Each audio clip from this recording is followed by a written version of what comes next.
Hello, I'm Alex from Instant Theatre Berlin, and today we're going to talk about 5 tips to act on camera and get the best results.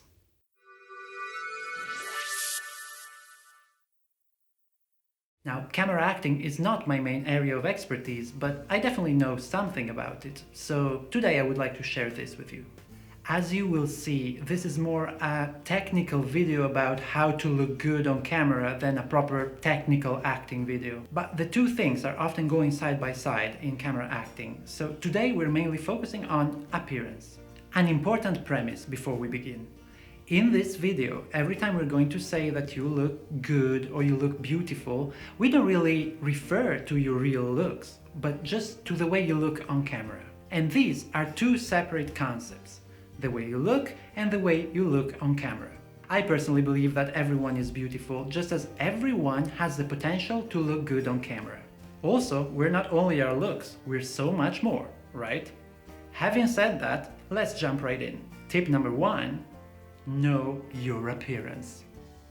The first step for you is to know your looks. Know the shape of your face, know the effect your hair creates on your face. So get in front of the camera and get acquainted with the frontal view of your face. Focus on the shape of your eyes, how big they are, how small can you make them without looking unnatural. Next, focus on the size of your mouth. How do you look when you speak with your mouth open? How do you look with your mouth closed? Typically, relaxing your jaw while speaking will help your appearance, just as you will look better with your mouth closed than with your mouth open. After this, you'll have a general idea of your frontal appearance. Tip number 2: know your angles. This is crucial, and probably the main reason why most people think they do not look good on camera. See, the camera lens is filming you at an angle, so it's vital for you to identify the angle of your face that looks best. There are many ways to do that. Our face doesn't look the same from both sides. We're all asymmetric, and the two halves of our face look different. So get to know your best profile, the best side of your face to show to the camera. In my case, it is this one. I'm aware that if I'm starting looking front and I make this movement and I look at the camera again, it'll look better than moving like this and showing my other side.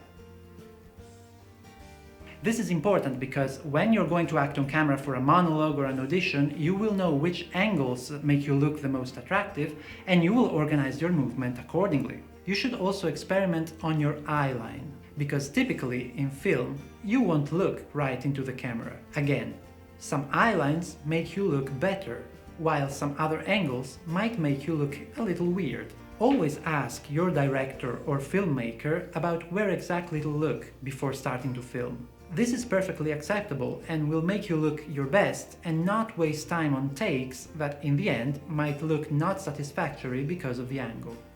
A bottom line to this: when we say that someone is very cinematic or they have a very cinematic face, we usually mean two things. One is a natural quality, so this person looks better on camera than in real life, and this is just a natural thing people are born with. And two, being cinematic means that your face looks good from most angles, so it will be easier for the director to film you from most angles. In general, we could say that regular features look a little better on camera, so square lines for men and more round lines for women. But this is no guarantee for success. For all of us who were born not so cinematic, there is hope. You'll just have to know your strong points and your good angles. All of us can look interesting on camera because there are at least 2 or 3 angles from which our face looks good. Tip number 3: know the sound of your voice. Aside from your physical appearance, the way you speak is going to impact your performance quite a lot. So first of all, it's important that you know the register of your voice. Do you have a high-pitched voice or do you have a low-pitched voice? More often than not, your natural appearance and the natural sound of your voice will make you an ideal candidate for a role. So know your voice and know how you sound. Do you easily go into a lower, intimate tone, or do you have a loud, lively type of voice? Knowing your baseline, so your natural way of speaking, it will be also easier for you to adjust and fine-tune once you have to play different roles. Here's a quick test you can make to hear the real sound of your voice. If you put your hands in front of your ears, just like this, you will hear your voice just as other people perceive it. Pretty cool, right? Tip number 4. Get camera exposure. In order to feel good and look natural when you show up on camera, you'll need to develop an exposure and some level of comfort with the instrument beforehand. Luckily, with modern technology, you can do it at home by yourself.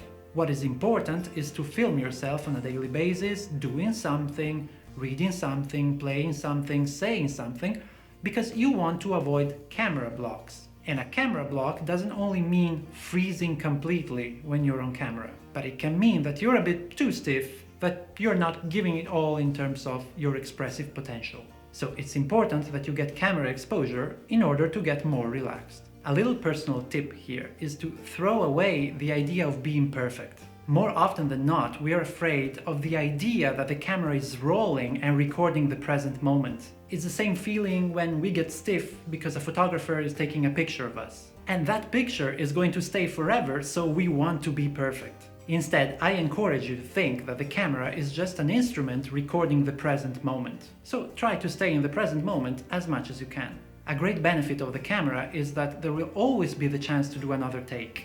You'll always have the chance to repeat.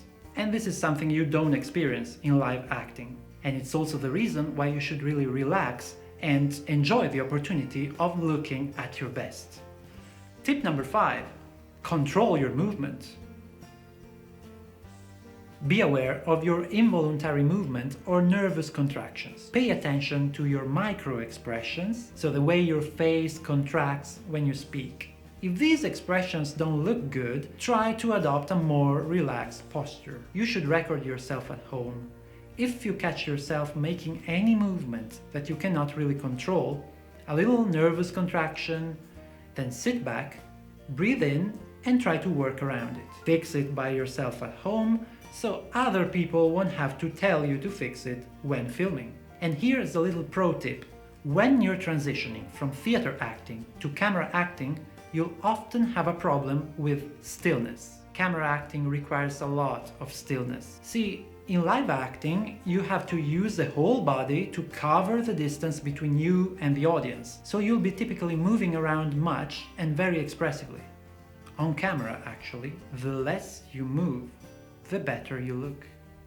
Don't forget that camera is mainly photography, so if you're still and you don't move much, you'll often look better. I hope all these tips would be useful for you to prepare for the real camera exposure. Please feel free to leave a comment if you'd like me to explore some other aspects of camera acting. Feel free to subscribe to my channel, share this video if you liked it, and that's it. Thank you very much and see you next time. Bye.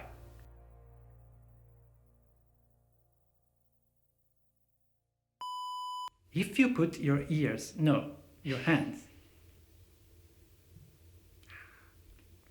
let it go, just relax. You don't know your script, it's okay.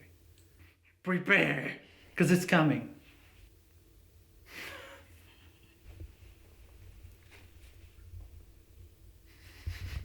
It's recording? Cut.